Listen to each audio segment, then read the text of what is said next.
দয়া করে আমাকে 1000 স্বর্ণমুদ্রা কর্জা দিন। আমি ব্যবসার কাজে এই মুদ্রা কাজে লাগাবো। ঠিক আছে, আমি আপনাকে কর্জা দিতে রাজি আছি। আপনি কয়েকজন লোক সাক্ষী নিয়ে আসেন। দয়া করে আমাকে বিশ্বাস করুন, আল্লাহ হয় আমাদের মধ্যে সাক্ষী হিসেবে যথেষ্ট। আচ্ছা, আমি আপনাকে বিশ্বাস করে 1000 স্বর্ণমুদ্রা দিলাম। আপনি আপনার হাজত পুরা করে নির্দিষ্ট সময়ে স্বর্ণমুদ্রাগুলি ফেরত দেবেন।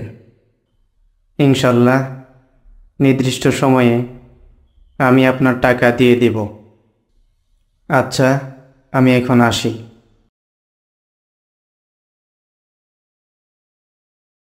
আলহামদুলিল্লাহ, ব্যবসার তো অনেক উন্নতি হলো। ওই লোকের কাছ থেকে টাকা এনে ব্যবসায় লাগিয়ে অনেক লাভ করলাম।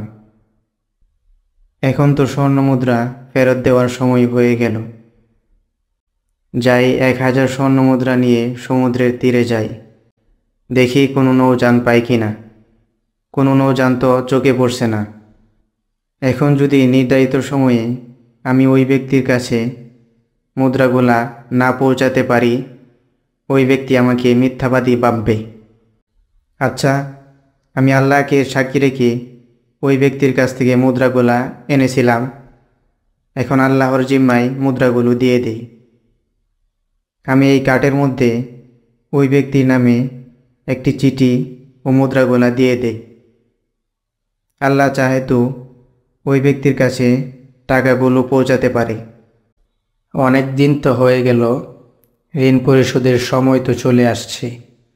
যাই, সমুদ্রের তীরে গিয়ে দেখি ওই ব্যক্তি মুদ্রা ফেরত দিতে আসলো কিনা। না, কোনো নৌযানই তো চোখে পড়ছে না, কোনো লোককেও তো দেখতে পাচ্ছি না। ওই দেখা যায় একটি কাঠ ভেসে আসছে। যাই, কাঠটা নিয়ে বাড়িতে ফিরে যাই, রান্নার কাজে ব্যবহার করা যাবে। কাঠটা কেটে রাখি।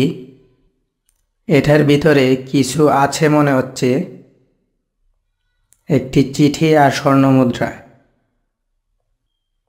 এটা তো ওই ব্যবসায়ীর, যে আমার কাছ থেকে ঋণ নিয়েছিল, সে পাঠিয়েছে। আজকে আবার সমুদ্রের তীরে গিয়ে দেখি নৌযান পাই কিনা। আলহামদুলিল্লাহ, ওই দেখা যায় একটি নৌকা। উঠে পড়ি।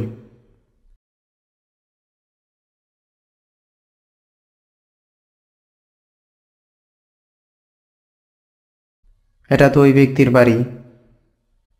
আল্লাহর কসম, আমি আপনার টাকা যথাসময়ে পৌঁছে দিতাম, কিন্তু আমি যে নৌকাটিতে করে এখন এসেছি, এর আগে কোনো নৌকা পাইনি। এই নিন আপনার টাকা। আপনি এর আগে কাঠের মধ্যে আল্লাহর জিম্মায় যে টাকা পাঠিয়েছেন, আমি তা পেয়েছি। এই মুদ্রাগুলি নিয়ে আপনি আপনার ঠিকানায় ফিরে যান।